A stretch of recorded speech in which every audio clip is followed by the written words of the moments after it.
C'est une armée tapie dans l'anonymat des grandes villes. Des travailleurs en manque de reconnaissance, sans perspective d'avenir et aux fins de mois difficiles, que la pègre japonaise fait basculer dans l'ombre.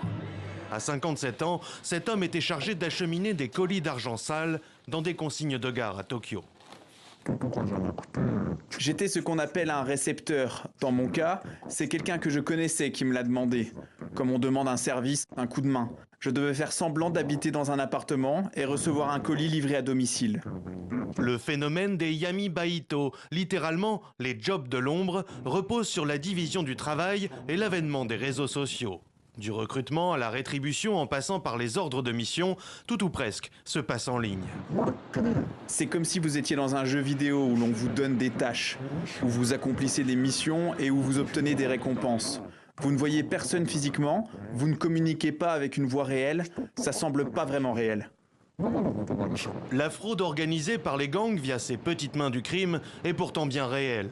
Les arnaques téléphoniques, usurpations d'identité et autres escroqueries en tout genre ont bondi de 30% l'année dernière, générant 37 milliards de yens, soit 230 millions d'euros. Derrière ces chiffres se cachent autant de victimes. Bien souvent, des personnes âgées, isolées et désemparées que ce prêtre bouddhiste voit arriver chaque jour plus nombreuses.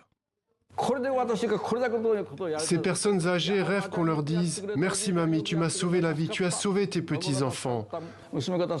Les arnaques sont faites pour leur laisser penser qu'elles peuvent être de nouveau utiles et regagner la reconnaissance de leurs proches. C'est ce désir que les escrocs exploitent. Depuis 3 décennies qu'il recueille les âmes en peine et conseille les victimes d'arnaques, Eiichi Shinohara est convaincu que les criminels n'ont fait que s'adapter aux profondes mutations sociétales. Et la situation de solitude des personnes âgées s'aggrave considérablement en raison de la dépopulation et des modes de vie modernes qui éloignent les membres de la famille.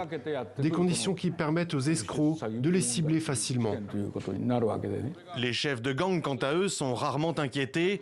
Seuls 2% des quelques 13 000 personnes arrêtées pour fraude organisée entre 2018 et 2022 occupaient des postes à responsabilité.